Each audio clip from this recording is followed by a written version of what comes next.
कविताको शीर्षक छ म यस्तो समाज निर्माण गर्ने। कविता पठाउनु भएको छ कवि विकास छिटछिट कुलुङ, सामसिङ रातेपानी, पश्चिम सिक्किमबाट। उहाँको कविता यसरी सुरु हुन्छ। म समाजको दरिलो खाम्बा बनेर कुसंस्कार र विकृतिको रङरङ्गी हटाउनु छ। कुलतको दलदलमा फँसेका ती युवा युवतीहरूलाई निकालेर एउटा सशक्त अनि चम्किलो तारा बनाउनु छ। कुलतको दलदलमा फँसेका ती युवाहरूलाई निकालेर एउटा सशक्त अनि चम्किलो तारा बनाउनु छ। असभ्य र कुविचारको कसिङ्गर समाजको आँगनदेखि बडाली फ्याँकेर, असभ्य र कुविचारको कसिङ्गर समाजको आँगनदेखि बडाली फ्याँकेर एउटा साधुवाद समाज निर्माण गर्नु छ। अनुशासन र सभ्यता समाजको आँगनमा लामेतात लागोस् अनि एकता र भाइचाराको रेखी कोरियोस्। अनुशासन र सभ्यता समाजको आँगनमा लामेतात लागोस् अनि एकता र भाइचाराको रेखी कोरियोस्।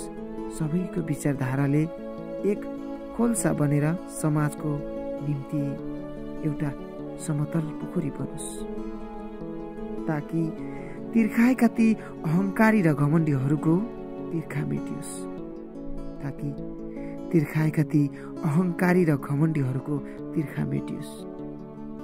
अराजकताको राज तोडेर, अहमताको गोला फुटाएर, रुखो र बन्जर समाजलाई मलिलो बनाएर यो समाजमा शान्तिको बिरुवा लगाएर समृद्धिको विकास गर्नु छ।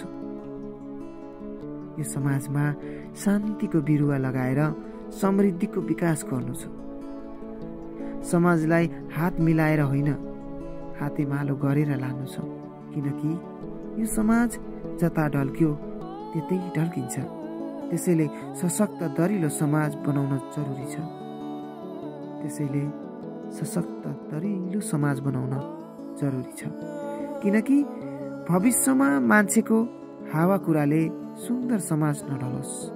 किनकि भविष्यमा मान्छेको हावाकुराले सुन्दर समाज नढलोस्। किनकि भविष्यमा मान्छेको हावाकुराले सुन्दर समाज नढलोस्। अत्यन्तै उत्कृष्ट कविता पठाउनु भएको छ, जुन कविताले समाजको वातावरण र समाजको कर्तव्यलाई एकाकार गरेर अघि बढ्ने कुरा उल्लेख गर्नु भएको छ भने यस कविता अत्यन्तै उत्कृष्ट बनेको छ। उहाँले यस कविता पठाएर साहित्य समाज पेजसँग जोडिनु भएकोमा हामी साहित्य समाजको तर्फबाट हार्दिक आभारका साथै शुभकामना व्यक्त गर्दछौँ।